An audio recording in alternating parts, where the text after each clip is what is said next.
A lone girl lay motionless under the blazing sun, her body covered in dust, lips cracked from thirst.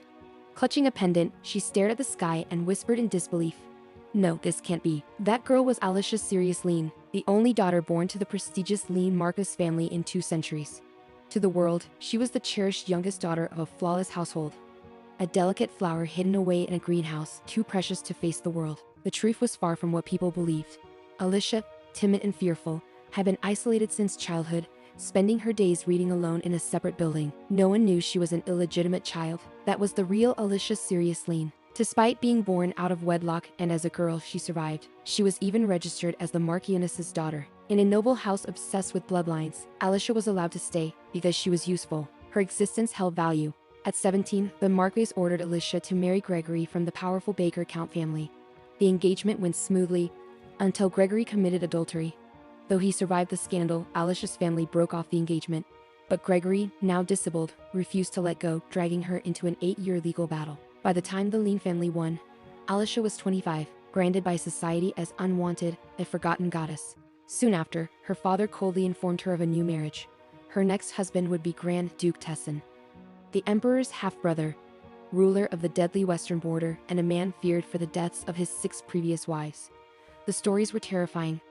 The first Grand Duchess vanished on her way to Tessin. The second fell mysteriously ill and died after returning home.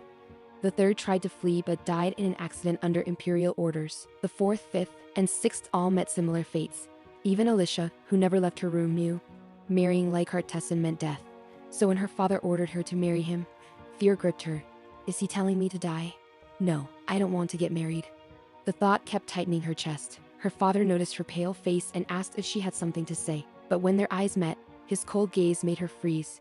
She quietly replied, "No, father." He simply told her to return to her room. Rain poured outside. Alicia sat silently before the mirror as her maid combed her hair. After a pause, the maid softly said she shouldn't go through with the marriage, then quickly apologized. Alicia, her voice tired, said it was all right and asked to be left alone. Left in silence, her eyes shifted to the ornate box on the table. A gift from the Grand Duke. She remembered her father's words. The Grand Duke had sent a marriage contract and a gift box, telling her to inspect it properly. Alicia hesitated, then opened the box. Her eyes widened. Inside was something far more elaborate than she expected. An old, regal-looking watch with a mysterious aura. The moment she opened it, everything around her began to shift. The room's atmosphere shifted instantly. Before she could react, the ground vanished beneath her, and she plunged into darkness. She landed hard on a cold, unfamiliar floor. Dazed, she touched her face and winced. There was a needle in her skin. Trembling, she struggled to breathe. The space felt suffocating, like a nightmare come alive. Then she turned and froze. A monstrous creature loomed behind her, its presence terrifying and inhuman. Her body stiffened, breath caught, and fear overwhelmed her. That was the moment it began. Benedict. Calendar year 350, January 1st. Alicia fell into hell. Alicia crouched behind a stone, her body trembling in fear. On the other side of the rock, a pack of wolves prowled silently. A mix of emotions swirled inside her: fear, determination, desperation. Everyone around her was sound asleep. If she wanted to escape, this was her only chance. She remembered the day she fell into this hell and encountered the monster. That day she had died.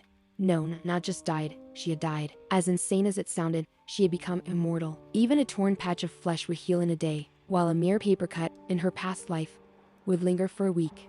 When she realized she couldn't die, no matter how much she wanted to, she first begged. Then she grew angry. She had cried out, demanding to know what wrong she had committed. She rebelled, she resisted. In the end, she decided to run away. Doubt clawed at her.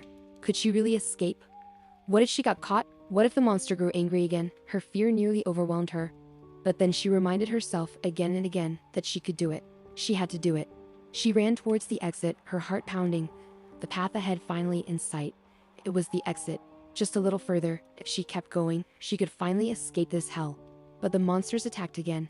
They dragged her back. She fell, bloodied and defeated. Her clothes were torn. Pain surged through her limbs as she lay on the ground, thinking bitterly that it was yet another failure. This tragedy repeated itself endlessly. No matter how many times she tried to escape, she failed, becoming nothing more than hunting practice for the young ones. These monsters were young and clumsy, unable to deliver a clean kill, but that only made the pain worse. Trembling, she whispered that they should just kill her instead, but they couldn't. They bit into her, tore her apart slowly. Half-eaten bones piled in the corner, a grim reminder of the countless times she had died. She had lost count. If this was her fate, she thought bitterly, she might have been better off marrying the Grand Duke. At least then, she wouldn't have died like this. She imagined herself as a skeletal bride, mocking her own destiny, a perfect match for the Grand Duke. If he had known her fate, perhaps he would have dropped to his knees and begged her to marry him. It would have been his chance to erase the reputation of being a Duchess killer. They were taking longer than usual to eat her this time. The pain was unbearable. But then, a thought crossed her mind. If she hated pain so much, why didn't she kill them first? She stood up. Why had it taken her this long to realize something so simple? If she didn't want to die, all she had to do was kill him first. After that moment, everything became easier. Scattered bones on the ground were sharp and hard enough to use as weapons. Unlike her, who healed no matter the injury, the monsters could die. Their lives were finite, so she fought back. She started with the weakest, the young ones. One by one, she brought them down. Steadily, mercilessly, they died. She spat at her fury with every blow. Good riddance. She staggered through the monster's lair, searching for something buried deep. It was the first thing she had done after regaining consciousness in this nightmare. Hide the very item that had brought her here. Finally, she found it. The watch. In this dark, suffocating den, it was her only way of knowing how much time had passed. The face of the watch read, Benedictine year 350, January 19th. When she first arrived, it had been January 1st. Roughly 20 days had passed. In those 20 days, how many times had she died? Again and again. They had devoured her. No matter how many times they tore her apart, she was the one who survived in the end. She stared at the corpses around her, fury shaking her voice. They had eaten her alive, bit by bit. None of them could ever understand how much that pain had burned through her. Then something caught her eye. A yellowish, shining stone. She moved closer, and the nightmare continued to twist in strange, unknown ways. Benedictine year 358, April 1st. Inside a quiet chamber, Juan stood respectfully outside the door. He called out, announcing his presence. From within, Leichhardt's voice allowed him entry. Juan stepped forward, apologizing for disturbing his rest. But there was urgent news to report. Leichhardt listened calmly as Juan revealed that a carriage bearing the Reign Marquis crest had just entered through the front gate. Leichhardt's eyes narrowed. He asked if someone had died again. Juan hesitated, clarifying that it wasn't exactly a death. The Marquis' daughter had gone missing. Leichhardt scoffed at the ambiguity. To him, whether she had truly gone missing, fled to escape the arranged marriage, or was simply destined to die, it made no difference. It all sounded equally meaningless. Meanwhile, far from this world of nobility and politics, Alyssa continued to survive in hell. Alyssa stood over the corpse of another slain monster, a wicked smile on her face. She muttered with grim satisfaction, sensing a good omen this time. Her survival in hell wasn't just survival, it had become mastery. She carved a mana stone out of the monster's body and called out, taunting whatever remained hidden in the shadows. Watching her from a distance was a boy with cat-like ears, lurking with caution. He waited for the perfect moment, hoping to steal the mana stone. But Alyssa moved swiftly, springing back and demanding to know who dared to touch her prey. Even in hell, she warned, thieves paid the price. Terrified, the boy pleaded for mercy. Alyssa was stunned. The monster had spoken. The boy groveled, apologizing for not recognizing her strength, for trying to steal her mana stone.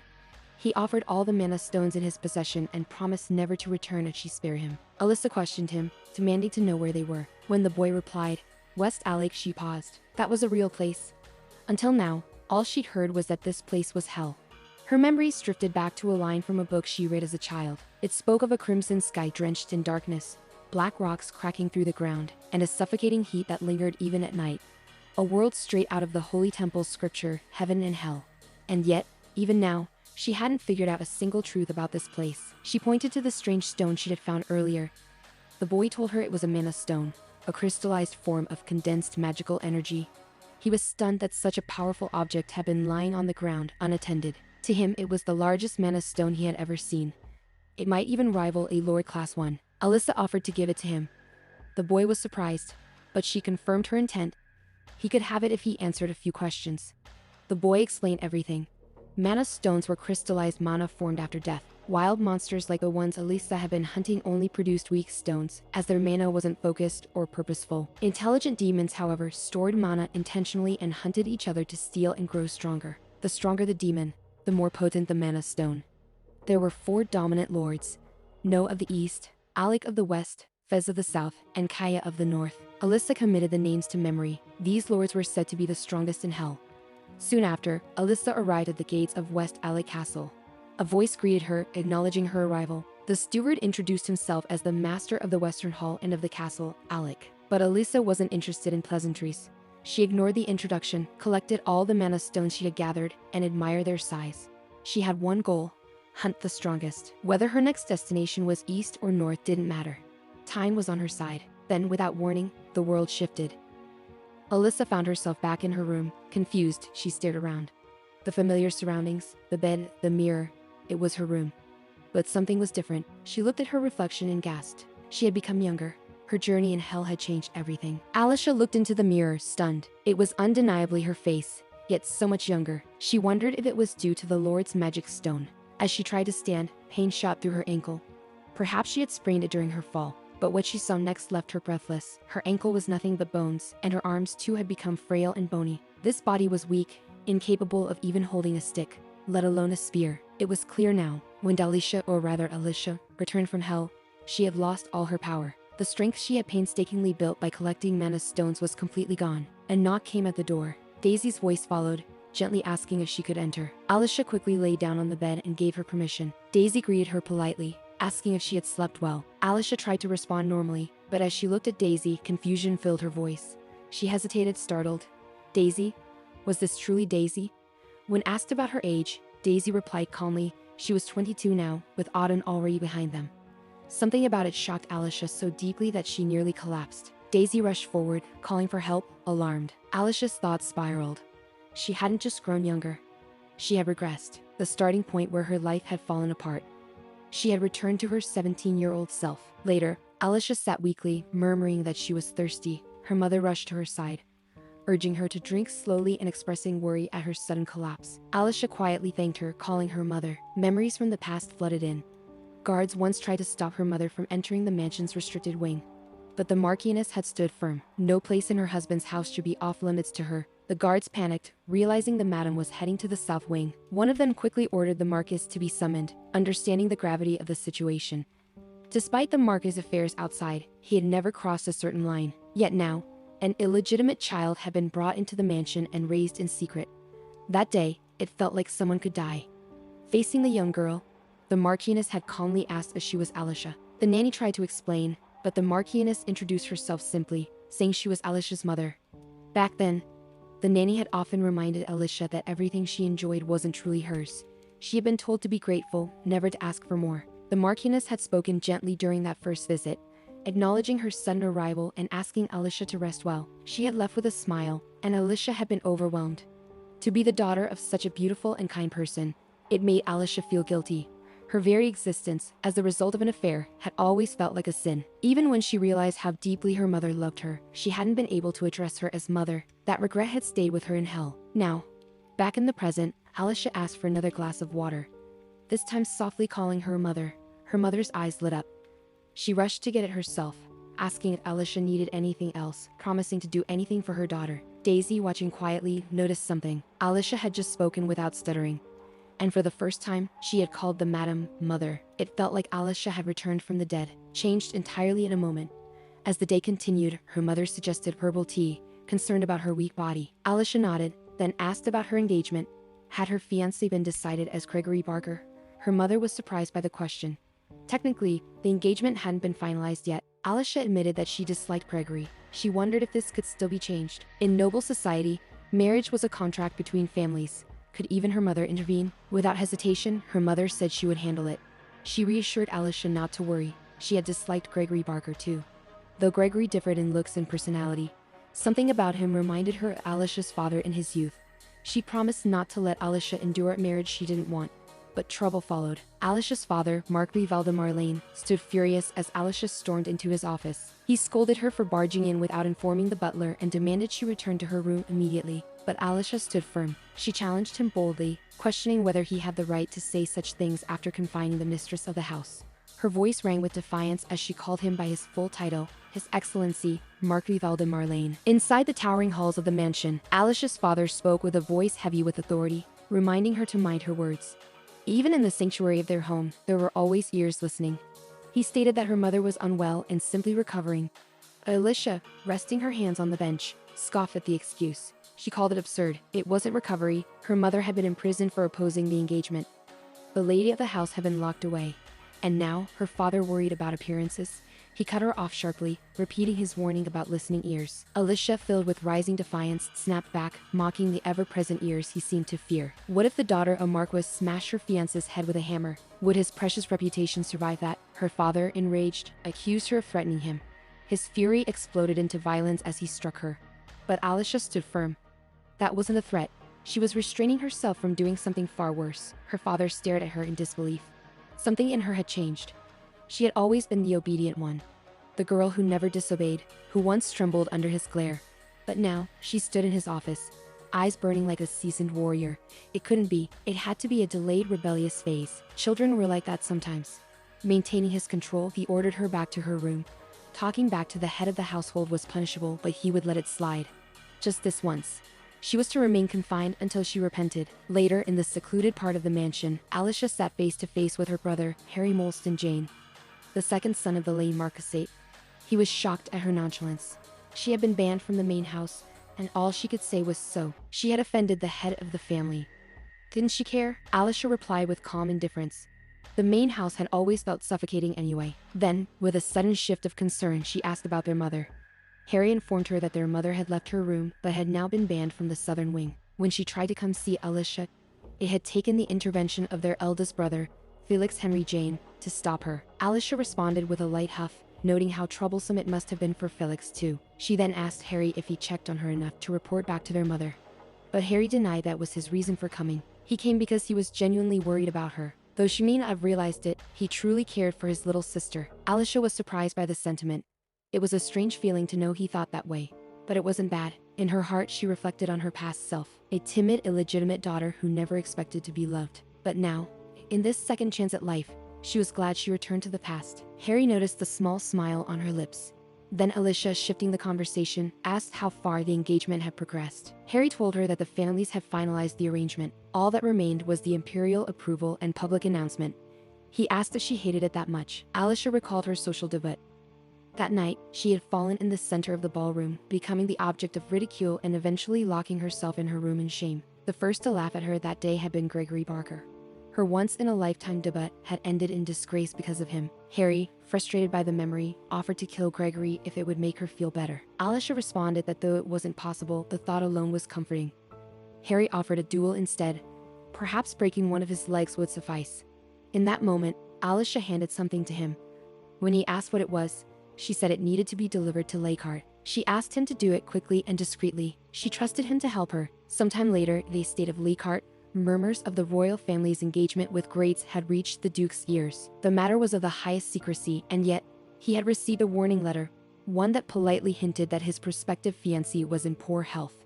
Lakehart questioned how such sensitive information had leaked. His aide, Roderick Rosa, admitted that he himself had only just learned about the engagement. It couldn't have come from the ducal estate. Lakehart gave orders. Henrik was to remain at the main house, while Roderick was to prepare for travel. Henrik bowed and agreed. But Roderick hesitated. Surely the Duke didn't intend to meet this serious person in person. But Lakehart had already made the decision. On the last day of autumn, at the 7 rocks of Dolor beside the Great Temple, he had arranged the meeting. The entourage would be as small as possible. Both Henrik and Roderick tried to protest, but Lakehart silenced them. As they stepped back, he muttered to himself. The stationery was needlessly fancy. A letter of congratulations on a first engagement. Serious, just who was this person? Meanwhile, Alicia waited in her room, silently thinking the letter should be arriving soon. Seated inside the carriage, Alicia looked out the window and asked Daisy how far they were from the Dollar Grand Temple. Daisy replied they were almost there. Alicia sighed, noting how the journey was taking longer than she expected. Thankfully, her mother had lent them the Apel family's carriage, far smoother than her own. Had she traveled in her personal one, her motion sickness would have been unbearable. The Apple carriage was superior, not a single bump. But something felt off. Despite the smooth ride, her body trembled with every minor shake. It puzzled her. How could such a soft jolt make her feel so weak? She recalled the days in hell, where rough terrain and chaos hadn't fazed her in the slightest. Back then, she was strong. So why was her 17-year-old body reacting this way? Then, her senses sharpened. Was this a robbery? But no one would dare target the Apel family's carriage. Daisy offered to look outside, but Alicia warned her not to open the door. It was already too late. A dart pierced through a gap, hitting Daisy. She collapsed instantly. Alarmed, Alicia rushed to her, calling her name. Daisy was breathing, just unconscious. Alicia examined the dart embedded in Daisy's neck. Poisoned. The shot had been expertly executed. She brought the tip to her nose, cinnamon and cypress. That distinct mix could only mean one thing: musto, a rare and dangerous poison not commonly found in this region. Just then, a familiar voice confirmed her deduction. Leichhardt stepped forward, stating it was indeed musto. Roderick appeared beside him, calmly assuring her that Daisy was simply in a deep sleep and unharmed. With a polite nod, he lifted Daisy and said he would take her somewhere safe. Their methods had been rough, Leichhardt admitted, but he hoped she would understand. Then his voice shifted. He no longer addressed her as Alicia, but as Sirius. He asked her to step out of the carriage. Alicia studied him carefully, hair like molten gold, pale skin and eyes as clear as water. He lacked the refined features of nobility. Some had once called his face brutish, but to her he was handsome. Leichhardt, observing her, wondered if this plain-looking girl, vulnerable in appearance, was truly the one behind the bizarre letter. To outsiders, the scene might have appeared as if he was cornering a defenseless woman. He brought up Lady Lauren of Greets and her heart condition. Alicia replied casually. Leichhardt found her reaction odd. How did she know such private information? Even in the Greats family, only close kin and a personal maid knew of Lauren's condition. Yet this woman had discovered it. He asked how. Alicia simply smiled, teasing his curiosity. Leichhardt extended a hand to help her out of the carriage. She declined. She pointed out that this place wasn't the meeting spot mentioned in her letter. Still, it wasn't far, just a short walk. She invited him to come with her. Leichhardt followed, quietly surprised. The Marquis Lane's daughter had a reputation for being timid. Yet the woman before him didn't match that image in the slightest. He asked why she had changed the location. Alicia said there was something she wanted to verify. She explained that the 7 stones of Dolor were once a sundial. Daytime represented the realm of the living, while night and dawn belonged to the dead. Because of that, non-human entities couldn't enter the ruins during daylight. She then asked if he had ever entered the place before. Leichhardt admitted this was his first time. Alicia replied that it was hers too. He asked if she intended to go in. She told him he should go first. Inwardly, she was cautious. Was this a trap? What if something waited inside? But even if it was, she was ready to break through it. She told him he was human. Leichhardt, confused, asked what she meant. Alicia explained, if he had failed to step even once into the ruins, then he wouldn't be human. It dawned on him. She believed the rumors. That he was a demon. Leichhardt remained composed, brushing it off. They were just large stones after all. There was no danger here. Alicia smiled, calling him brave. Still, inside, she questioned everything. If the ruins were real, if hell was real, then the sundial that separated humans from others could be real too. And she wondered, after all she had endured in hell, was she still human? She took a step forward. Leichhardt watched her closely. She wasn't just unusual. She was completely unpredictable. Then, Alicia approached him once more. She thanked him for waiting and said she had found the answer she was looking for. She introduced herself properly, not as Alicia, but as Sirius. Alicia Sirius Lane, the one who sent the letter. Leichhardt acknowledged her calmly. He already knew she was the daughter of Marcus Lane. That simplified things. Without hesitation, Alicia knelt before him like a man proposing and declared her true intent. She asked Leichhardt Tessin to marry her. Stunned, Leichhardt could only think one thing. This woman wasn't just strange, she was utterly insane. Alicia, bending firm, admitted she knew her proposal might seem sudden. But she insisted Leichhardt would never be at a disadvantage. Her voice carried confidence, but Leichhardt remained cold. He questioned whether she had brought him all this way just to speak nonsense, calling it a complete waste of time. As he turned to leave, Alicia stopped him, urging him to listen to her full proposal. But Leichhardt refused, claiming there was no need to hear more. Alicia tried again, pointing out that he hadn't even asked how she knew about the imperial family's marriage arrangements. Yet Leichhardt responded bluntly, he wasn't curious. Internally, Alicia was unsettled. This wasn't how things were supposed to go. He should have been curious. She called out to him again, but something shifted in Leichhardt. His expression grew strained. He thought about the ruse cycle and wondered if he had traveled too far from his territory. He needed to return to Tessin as quickly as possible. Noticing his unease, Alicia approached, asking if he was alright. When she reached out, Leichhardt shoved her back, warning her not to touch him. She stumbled but remained concerned. She tried to help him to the carriage, gently touching his hand. And then suddenly, the strange sound that had been haunting him vanished. Leichhardt realized the sound had stopped, only after she touched him. He began to wonder, could this woman be the reason? Alicia, worried, questioned whether he was angry that she touched him without permission. In response, Leichhardt suddenly pulled her close, holding her tightly and commanding her not to let go. Soon, the two sat on a bench together, hands still clasped. He stated that they needed to continue talking like this, hand in hand. That was the condition for continuing the conversation. Then, he asked what she truly wanted. Alicia's eyes lit up. At last, the conversation was back on track. She repeated her earlier words clearly. She wanted to marry him. In exchange, she would offer 4 prophecies a year about his future. Lakehart found it absurd. He asked how he could trust such predictions. But Alicia reminded him that he had come all the way here because the contents of her letter had been completely accurate. Still unconvinced, Lakehart told her that no sane person would suggest marriage to someone like him. He then asked her plainly, who did she want him to get rid of? Alicia answered without hesitation, Gregory Baker. Lakehart repeated the name quietly. Though breaking ties with the Baker family would bring losses, this woman held clues about the Tesson family's curse. In truth, he realized he needed this deal more than she did. After a pause, they agreed. But not to marriage, at least not yet. He proposed an engagement instead. There was no need to rush the marriage. An engagement would be enough to sever ties with the Bakers, and he would treat her properly as the future Grand Duchess. Alicia accepted. With a smile, she noted that if that were the case, she would leave everything to him. She warned him that she was a greedy person by nature. Lakehart took note of her words. As the conversation came to a close, Alicia politely asked him to release her hand. He complied. Then she expressed her anticipation for their partnership. Lakehart returned the sentiment. Soon after, a paperboy rushed through the streets shouting headlines. Onlookers gathered as gossip spread rapidly. The Grand Duke of Tesson was engaged. Whispers rippled through the capital. She was a northern lady. No one had ever heard of her before. People speculated that the Grand Duke must have lost his mind. And the engagement gifts. Rumors were swirling. They said she was receiving everything. Bernardo Wells' final masterpiece. Rudern Castle. The Lillage Villa, rumored to have a room made of gold. And even the Ecuviria territory, a strategic location between the imperial capital and the south. Every asset of value offered up. The public couldn't believe it.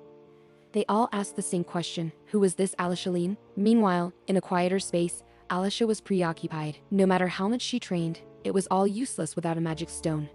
That's when Harry appeared, rushing towards her in disbelief.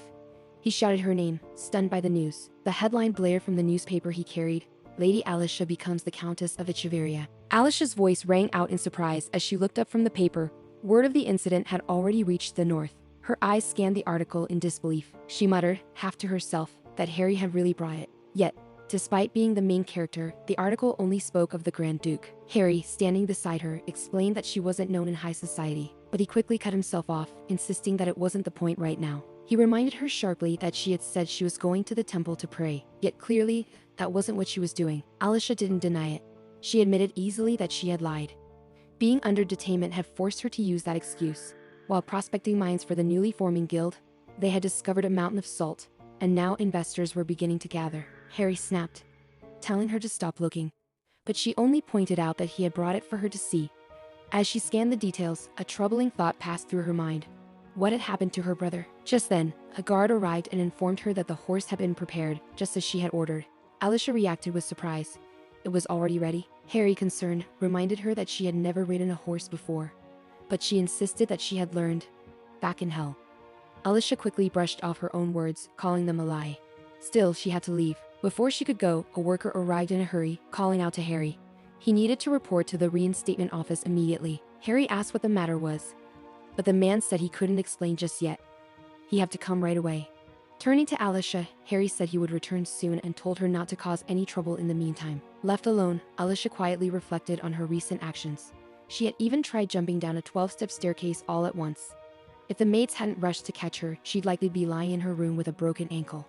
She still remembered how to use her body, but no matter how hard she tried to move or build up her strength, there were limits. Yet for now, she was doing fine. At least, ever since her return from hell. Later, riding her horse, Alicia stood upright on the saddle and reached for a branch overhead, attempting to vault herself over the estate wall. But her footing slipped, and she fell hard to the ground with a pained cry. She cursed under her breath.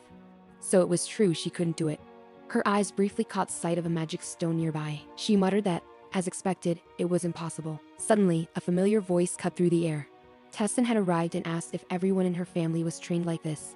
Still on the ground, Alicia gasped in shock. His Majesty, how was he here? He reached down to help her up and explained that he had come for the title conferment ceremony. Alicia thanked him, flustered.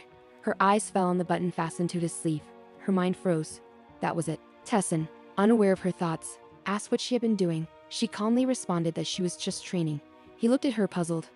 What she called simple exercise would, in his opinion, qualify as elite-level training for cavalry soldiers. Alicia urged him to stop bringing it up, trying to brush off the embarrassment.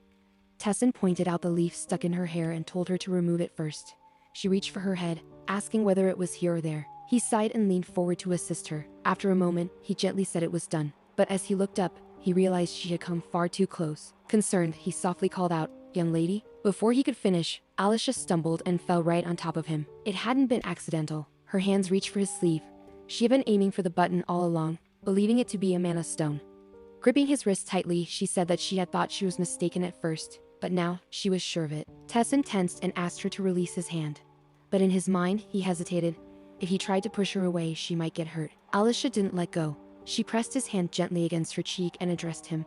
That sleep button, she wanted it. In her heart, she was certain. It was a magic stone. Leichhardt silently reflected, already certain of the truth. He gently pulled his hand away from Alicia's cheek. That admitted that unfortunately it would be difficult. What she asked for was something passed down through the Leichhardt Duke's family line. Alicia responded with slight surprise, acknowledging his words. Leichhardt then requested her to step down for now. Alicia complied, stepping away from him with a gentle embrace before apologizing. Leichhardt, also touched, reassured her that it was all right. Rising to his feet, Leichhardt told her that although he couldn't give her this particular item, there should be a similar gem somewhere within Leichhardt. He promised to look into it and said he would send it to her as a gift next time. Alicia lit up with joy, asking if he truly meant it. Offering his hand to help her up, Leichhardt clarified that he would send it only if he could find it. There were no promises, but Alicia was content regardless. Just knowing it existed was more than enough for her. As they began walking together, Alicia thought to herself that Leichhardt must have magic stones. Then, with a playful tone, she asked if she should repay him in advance for the gift he promised to send. This winter, there will be no snowfall. Instead, there will be an unusually heavy snowfall from the last week of March to early April. Leichhardt questioned if it was really true. If a sudden heavy snowstorm struck during that time, the people of the territory could suffer greatly. They needed to prepare for it immediately. Alicia, with confidence in her voice, assured him that this piece of information was a gift and wouldn't count against his limit. Seeing her composed and confident expression, Leichhardt couldn't help but acknowledge its sincerity. He hadn't even given her the gem yet, but he still thanked her for her help. Thanks to her timely warning, he believed they could reduce the damage across the territory. Alicia responded with a hopeful smile, wishing it would truly help His Highness. They walked together until they arrived at Alicia's palace.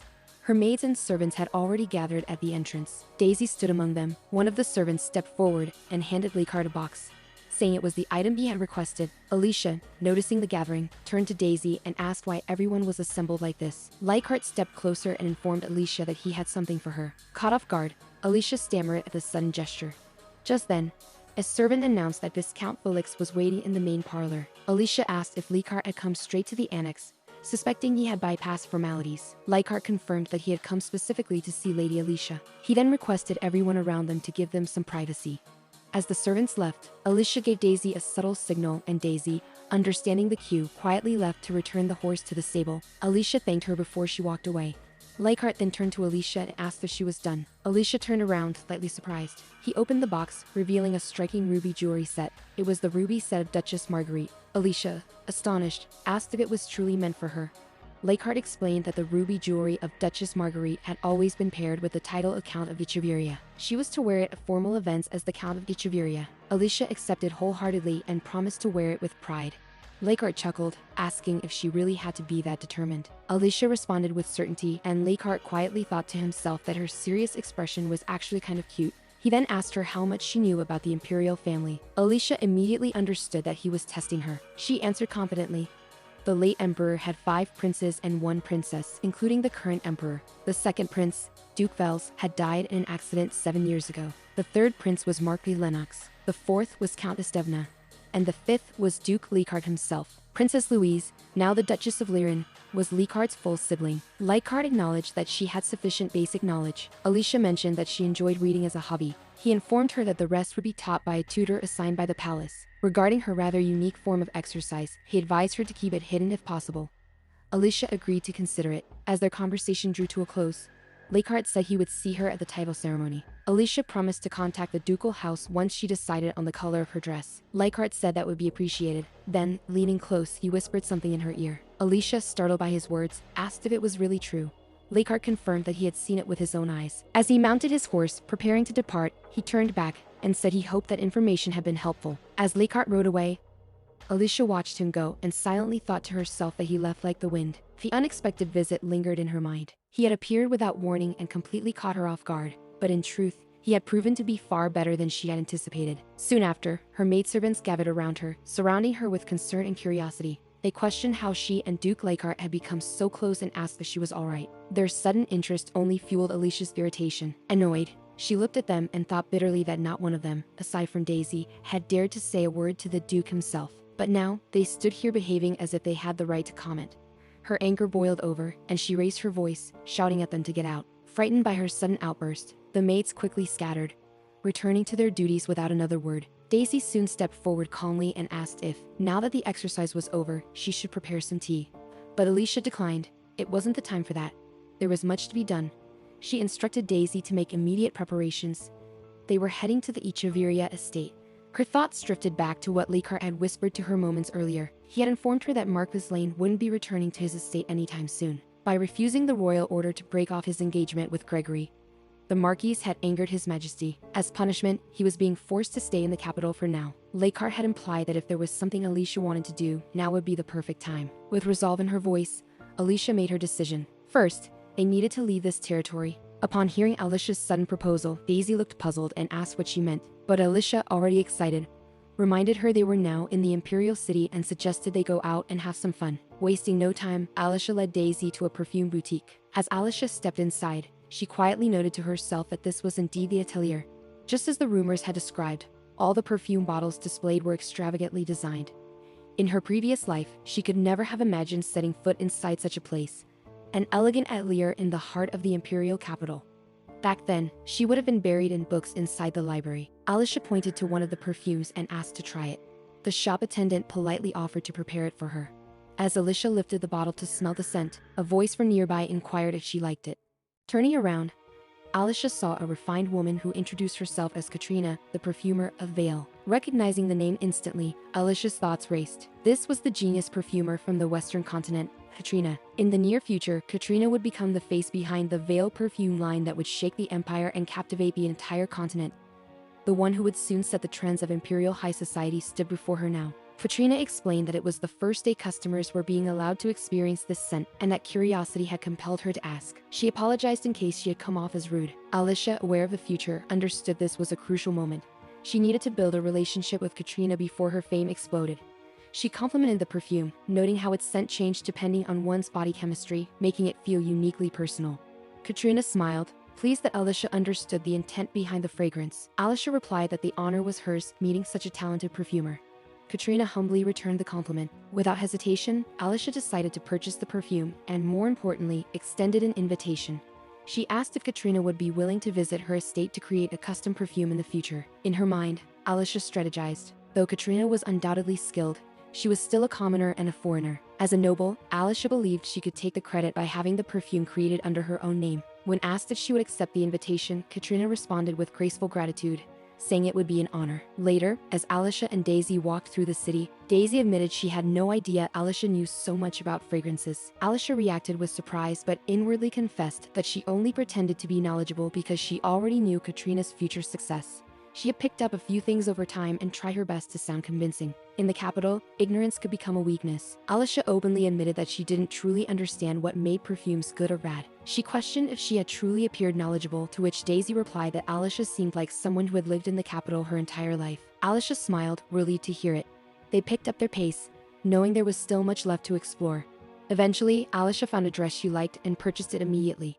In fact, she ended up buying multiple items from various shops. As she left, the shopkeepers and staff all bowed politely and thanked her. Noticing Daisy starting to look weary, Alicia asked if she was tired, but Daisy reassured her she wasn't. Alicia encouraged her to hang in there a little longer. This would be their final stop. Their last destination was a small shop. Inside, a shopkeeper repairing a shoe greeted them and asked how he could help. Alicia informed him that she was here to place an embroidery order. He directed her upstairs, calling out to someone named Judith. Judith responded cheerfully and invited them to the embroidery workshop on the second floor, promising to serve some tea while they waited.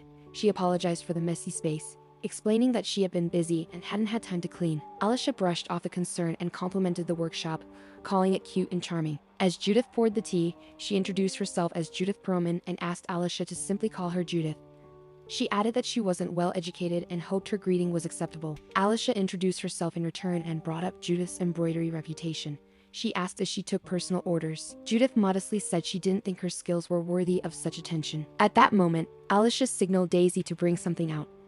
Daisy obeyed, and Alicia presented a pattern, asking Judith to take a look. As Judith examined it, she confirmed the request. She just needed to embroider the pattern as shown. Alicia then asked Daisy to give them a moment alone. Once Daisy had stepped away, Alicia lowered her voice, assuring Judith that only she knew of this visit. She mentioned how she had intentionally taken a long detour to prevent Daisy from realizing the destination, which had unfortunately tired her out. She even considered buying Daisy a new pair of shoes from the downstairs workshop to ease her aching feet. Suddenly, Judith struck toward Alicia with her scissors, demanding to know who she was. Calmly, Alicia responded by declaring herself the most famous person in the capital at that moment. With quick reflexes, she knocked the scissors out of Judith's hand using her fan. Alicia then introduced herself more clearly. She was the heir to the continent's largest intelligence network, the Crow clan's sole successor. Judith, startled, wondered what kind of girl possessed that kind of strength. But Alicia, unfazed, stated her purpose with clarity. She wanted to become their friend. Alicia stood with determination, her voice firm as she brought up the Crow clan. She recalled that the clan was led by 6 heads, including the master, a structure still widely known. But there was more beneath the surface. As Judith quietly listened, her thoughts were far from Alicia's words. Distracted, she tried to remember where she had placed her tailoring knife, believing she had left it in a basket nearby. Alicia continued. She brought up the incident from 8 years ago when 6 farms and shops near the capital had caught fire at the same time. The event had been serious enough to make it into the newspapers. But what no one knew was that the properties attacked that day belonged to the 6 leading heads of the Crow clan. A brief flashback unfolded. Scenes from 6 years ago when flames consumed the Crow clan's grounds. In the chaos, a young Judith was carried away in someone's arms, tears in her eyes as she begged to be let down. The memory faded. Back in the present, Alicia explained how it had been declared that everything had burned down, and no one survived. But only one house had failed to yield the body of a little girl. Judith, gripped by emotion, pulled out a knife and held it to Alicia's throat. She demanded that Alicia stop and leave immediately, declaring that the Crow clan no longer existed. Alicia remained composed. She warned Judith that if she kept running away, the clan really would disappear. Judith lashed out in frustration, demanding to know what Alicia could possibly understand about any of it. Alicia responded calmly. She said she knew who had betrayed the Crow clan and offered to help Judith get revenge. Judith asked why Alicia would help her. Alicia reminded her of what she had already said. She wanted to be Judith's friend, a true friend who could be relied upon. Then, leaning in, she whispered a secret. While the Crow clan was officially led by 6 heads, there was another hidden group of 6 known only to the clan master. These secret leaders, known as the Crow Hexagon clan, were the real traitors. She encouraged Judith to uncover the truth for herself. After all, she was about to become the next clan master. Alicia warned her to act quickly. Delay would only get her killed. Judith, alarmed, asked if they had already discovered her location. Alicia confirmed it with a simple nod. Glancing out, Alicia noticed how late it had become. She reminded Judith to figure out the rest on her own. Before leaving, she asked if her embroidery order could be completed by spring. She insisted she was serious about the commission. Even if Judith became Crow's new master, Alicia believed she could still keep doing embroidery, so long as she stayed alive. With that, Alicia began walking down the stairs. Judith called out, asking her to wait, but Alicia didn't stop. She instructed that if anything came up, Judith should contact Rudern Castle. Judith, still stunned, muttered that she had more questions, but Alicia was already gone. Left speechless, Judith could only think to herself what a crazy woman Alicia seemed to be. Downstairs, Alicia approached Daisy and told her it was time to go back. Meanwhile, Judith stood with her hands on her hips, still trying to process the entire encounter. Just then, a cupboard near where she had stood creaked open. 2 little girls emerged, Agnes and Flora. They asked if the customer had left and if it was safe to come out. Judith reassured them with a gentle tone and apologized for taking so long. Flora responded that it was fine, and Agnes explained that they had just been playing. Judith asked Flora to go and call her uncle, who was also the father of both girls. Flora ran off, and Judith turned to Agnes, telling her it was time to start packing for their trip. Agnes, visibly disheartened, agreed and said she would pack right away. She tried to mask her sadness, but Alicia, now sitting beside her, noticed and asked if she truly wanted to go. Agnes admitted she didn't mind. She understood that staying would put Judith in danger. Judith pulled her into a hug, apologizing sincerely. She promised that this would be the last time Agnes would have to go through something like this. Agnes's eyes lit up with hope. She asked if it was really true, that they wouldn't have to leave without saying goodbye to their friends anymore. Alicia smiled and reassured her. Once everything was over, she would make sure such a thing never happened again. Just then, Judith's uncle, Brain, arrived, the same man who had saved Alicia from the fire 6 years ago. Seeing him, Agnes ran forward and hugged him tightly. Flora joined in, hugging him from the other side. Judith looked at Brain and said she had once hoped he would become the clan's master. But Brain gently reminded her of what he always said: he was just a shoemaker. Judith asked if he believed she could do it. Taking her hand, Brain assured her that everything depended on her decision. No matter what she chose, he would always support her and be proud. Then he urged them to move quickly. The scene shifted back to the castle where Alicia's dance class was in progress. Suddenly, her maid Annie arrived, asking if she could interrupt. The dance teacher ended the session, saying time was up. Alicia confirmed and invited Annie to come in. As she watched Annie enter, Alicia thought to herself that ending the class early was a good thing. But she wondered what was going on. Annie handed over the item Alicia had been waiting for: an invitation to a royal title conferment ceremony. Along with it came another letter. Alicia raised an eyebrow and asked about the second letter. The scene transitioned to the Grand Imperial Palace. A servant entered the throne room and informed the Emperor of a visitor. The Duke of Tessin had arrived to see him. Leichhardt stepped forward with purpose and addressed the Emperor, inquiring whether his recent request had been reviewed. Emperor Leonhard Renat Luca, still signing documents, confirmed that he had. The request was regarding reinforcement of the Western border troops. The Emperor found it too sudden. With so many soldiers already stationed there, he questioned the necessity. It was then revealed that this Emperor was none other than Leonhard Renat Luca, sovereign ruler of the Empire. Leichhardt reminded him that Tessin had always struggled with a shortage of manpower. The barbarians, running low on food, were expected to raid the villages. Renat Luca responded firmly, insisting there were already sufficient troops in Tessin. The other nobles would surely raise objections. Even though Leichhardt was his brother, he refused the request at first. Leichhardt, however, pointed out that recent developments had been unusual. Renat Luca's tone shifted slightly as he asked if that was true. Leichhardt confirmed that the information came from Roderick's report. At the mention of Lieutenant Roderick, the Emperor reconsidered. If the report came from him, it could be trusted. He finally approved the request. Leichhardt expressed his gratitude. The Emperor, while granting the approval, made it clear that the Duke should understand the difficulties this decision would create with the nobles. He had already been struggling for days arranging seats for the upcoming title conferment ceremony. The pressure had grown so intense that he had to sleep in separate quarters from Elinor for 5 days. Leichhardt asked if the Empress had been very displeased. Elinor, after all, must have faced quite a bit of stress too. With no one in the capital knowing Count Echeverria, many would have tried to extract information through the Empress. He had to calm her down even while they were apart. He then asked how Count Echeverria was doing these days. Leichhardt corrected himself. She wasn't officially a count yet, as the title had yet to be granted. Still, she seemed to be adjusting well in Rudern. Renat Luca sharply pointed out that this wasn't the answer he was looking for. The memory shifted to a conversation in the past. A private talk between Renat Luca and Marcus Lane, Alicia's father. Marcus Lane had reminded the Emperor that Alicia was still young, and that it was Renat Luca himself who had requested they wait 2 more years before arranging a marriage. She was only 17 at the time. Renat Luca had understood his concern and explained that he wasn't suggesting marriage right away. 19, 2 years later, seemed like a good age. That period would allow the 2 young people to grow closer and would give Marquis Lane time to prepare for parting with his beloved youngest daughter. He had even teased the Marquis, asking why he was frowning. Was he unhappy about becoming in-laws with the royal family? Marcus Lane had smirked, insisting it was an honor. The Emperor had smiled in return and said he looked forward to becoming in-laws with Marcus Lane.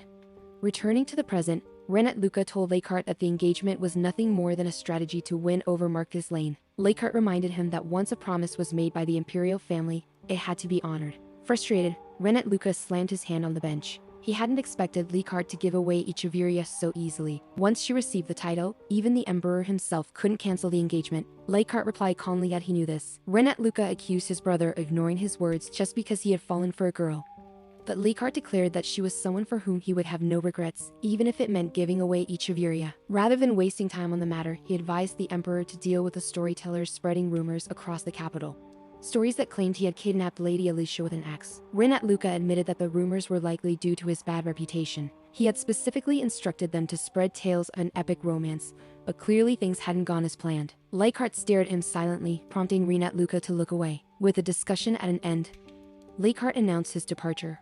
Calling out to Henrik, he prepared to leave the palace. As Leichhardt turned away, Renat Luca called after him with a cryptic remark: to be careful, as Monum Anti-Run would end with winter, and a new year was about to begin. Leichhardt nodded, promising to keep that in mind. As he left, Renat Luca silently wondered what he was supposed to do with his little brother. Henrik approached and asked if the meeting had gone well. Leichhardt confirmed that His Majesty had promised to reinforce the troops in Tessin.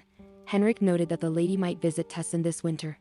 At least now, they wouldn't be showing her a vulnerable front, which brought him some relief. Leichhardt's eyes narrowed slightly at the mention of the lady. She was only 17. Henrik reminded him that this was no ordinary 17-year-old. She had written to Leichhardt herself and even proposed. When the year changed and summer passed, she would be 18. The perfect age for marriage. Even His Majesty had said to marry her when she turned 18. Leichhardt, now climbing into the carriage, warned Henrik not to push it. He had no intention of marrying Lady Alicia. Just then, Alicia appeared, calling out to Leichhardt.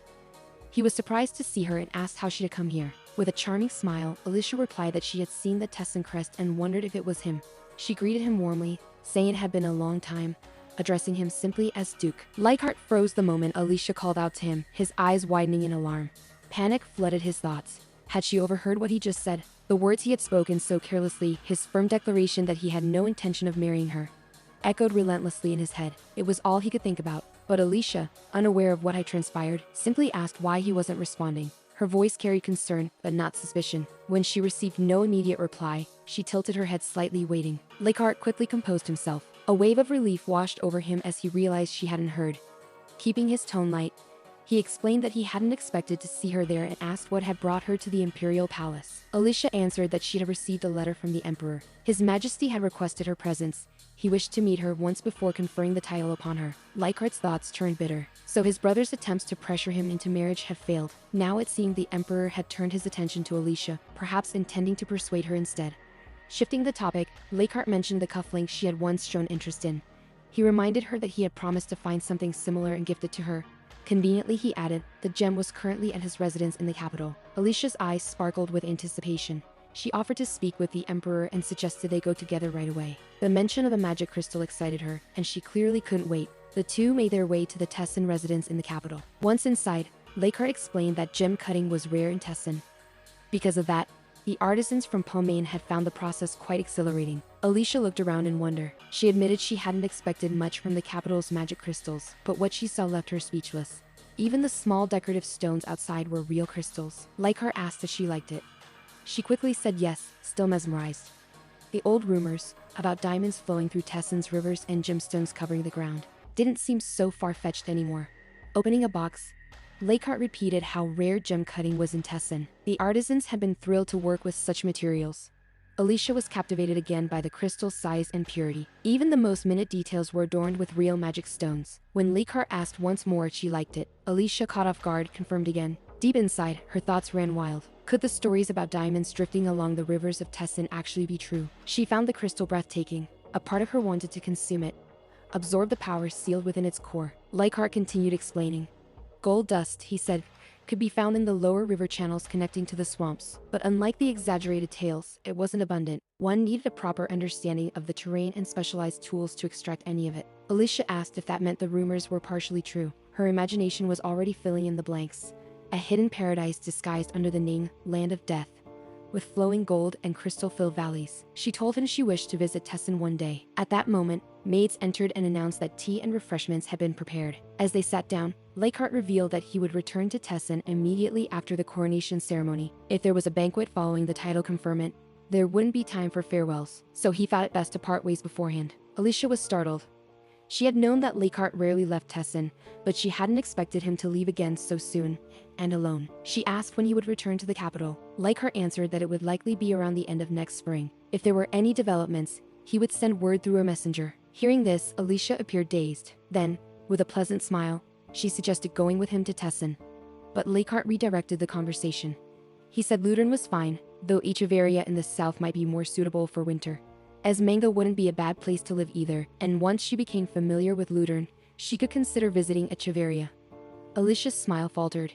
Internally, she bristled. Why couldn't he just say it plainly, that he didn't want her in Tessin? She almost said as much aloud but stopped herself, reminding herself that they were engaged now, and that she would have plenty of opportunities to visit in the future. She masked her frustration. Calming her expression, she smiled gently and said she'd keep his suggestions in mind. As she prepared to leave, boarding her carriage, Alicia mentioned that the next time they met would be at the conferment ceremony. She told him she would wear a reddish-purple dress with her hair down in a single braid, not styled up. Leichhardt nodded and said he'd take note. Alicia added that she was looking forward to seeing what Leichhardt would wear on the day as well. Soon after she left, Henrik approached Leichhardt with a teasing grin. He reminded him that he couldn't just wear anything to the ceremony. Leichhardt decided he would wear the Golden Knight's formal uniform. Henrik agreed it was a fine choice, adding that the handmaidens would be thrilled for the first time in a while. Finally, the day of the conferment ceremony arrived. Amid the buzz of preparation, someone asked Leichhardt if he was nervous. He admitted he was, just a little. As Alicia stood beside him, Leichhardt asked if she remembered the sequence of the ceremony. Alicia replied she thought she entered first but wasn't certain what followed. Leichhardt told her to walk straight to the center of the hall and reassured her not to worry. She was the star of the day. A formal announcement rang out across the grand hall. His Grace, the Grand Duke of Tessin, and Lady Alicia of the Lane Marquisate were presented.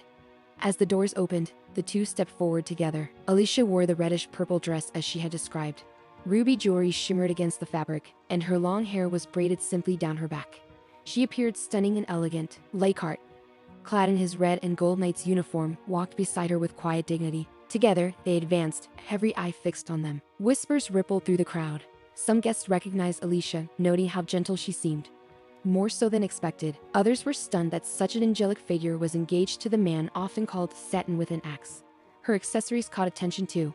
It became clear that she was wearing Duchess Marguerite's ruby set. Speculations erupted. Some said Leichhardt had fallen in love at first sight, kidnapped her, and was now showering her with gifts and a noble title. Yet, regardless of the rumors, they all agreed Alicia possessed the beauty to justify it all. As Alicia reached the Emperor and Empress, she offered a respectful bow and formal greeting. Emperor Renat Luca welcomed her warmly, remarking how pleased he was to finally meet the person so often mentioned across the capital. He invited her closer and Alicia responded with courtesy. The Emperor raised a sword lightly and touched it to her shoulder. In doing so, he officially welcomed her into the empire and granted her the title of Countess of Echeverria. Alicia accepted the title with humble grace. The Emperor went on to say that this day was worth celebrating, not just for the creation of a new countess, but for the engagement of his youngest brother. He formally welcomed Alicia into the imperial family. Turning to Leichhardt, he offered his congratulations for finding a lifelong companion and presented a special gift in honor of their engagement. The gift was unveiled.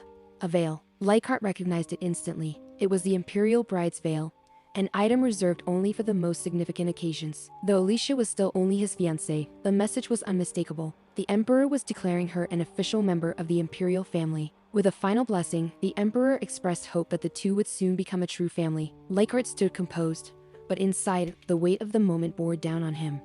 He saw clearly what was unfolding, and felt the tightening grip of the Imperia, Elwell pressing firmly on his future. As murmurs filled the grand hall, noblemen whispered in awe at the unfolding events. For the first time, they had witnessed the imperial family act with such bold decisiveness. The veil, the title, everything pointed to the imperial household truly embracing Alicia as one of their own. While everyone knew the emperor dearly cherished his youngest brother, they hadn't expected this level of devotion. Though the engagement was technically just a formality, to many, Alicia was already the Grand Duchess of Tessin in all but name. Leichhardt turned sharply toward the murmuring voices, his gaze cold and direct. At that moment, the Empress addressed him. She had heard that he planned to return to Tessin immediately after the title conferment ceremony. Renat Luca then hinted that his Empress wished to say something directly to the Grand Duke. Leichhardt confirmed his plans without hesitation. He couldn't afford to leave the border regions unattended for long and intended to return at once. However, the Empress expressed her disappointment. It pained her to see the newly engaged couple part ways so soon. And so she made a suggestion. Why not invite the Countess to Tessin? Taken aback, Leichhardt questioned her meaning, but the Emperor promptly approved. Though Tessin was far, he said, the two of them would be together and wouldn't feel lonely. The nobles around them chuckled and praised the suggestion. It would be too sad for the couple to remain apart right after their engagement. Leichhardt initially assumed they were merely trying to lighten the mood, but the Emperor's following remark made their true intent clear. He complimented Leichhardt's supposed consideration and declared that he must be overjoyed, not wanting to be separated from his beloved. Leichhardt sighed inwardly. Everything had already been decided. With no room left to protest, Leichhardt formally invited Alicia to Tessin. Alicia accepted the invitation with grace. They bowed to one another, sealing the moment. And so, Alicia Lane's formal debut as a noblewoman was completed in earnest. In the next scene, Alicia was seen racing ahead on horseback, outpacing the guards who struggled to keep up. The guards called after her, shouting her name in panic, completely unable to match her speed. One of them cursed at Roderick, scolding him for being careless. After all, Alicia was the first daughter born into a powerful northern noble family in 200 years and was to be handled with utmost care. A flashback revealed the moment she had first arrived in Tessin. Roderick and his fellow guards had greeted her respectfully, welcoming her with ceremony and formality. They introduced themselves as the knights assigned to escort her and even prepared a carriage for her journey. But Alicia had calmly asked to ride a horse instead of taking the carriage. Back in the present, the guards complained. They'd been warned not to complain even if Alicia rested every 3 steps. But now they couldn't understand how someone who rode faster than a knight could possibly be considered delicate. Alicia, oblivious to their protests, galloped toward the forest. One of the guards shouted in alarm. That path led into forbidden territory. Roderick panicked. He never imagined the Countess would behave like this. He immediately ordered someone to go fetch Lacart and declared that they would follow Alicia at once. The guards shouted after her as they raced in pursuit. As they entered the forest, an eerie noise stopped them in their tracks. They reached for their swords. The noise had come from nearby, and suddenly, monsters emerged. The guards recognized the threat at once and prepared for battle. They told Alicia to stay behind them as the demonic beast Kaken revealed itself. The soldiers cursed under their breath. Their primary goal was now to protect Alicia at all costs. All they needed to do was hold out until Lacart arrived. But their weapons were useless against the creature. They tried to land blows, but nothing pierced its hide. Weapons slipped from their hands as the overwhelming force of the beast pushed them back. One of them screamed in desperation, warning Alicia to step back. It was far too dangerous. Yet Alicia calmly observed the situation. Her eyes settled on a well-maintained spear lying nearby. Without hesitation, she stepped forward, declaring that she would borrow it for just a moment.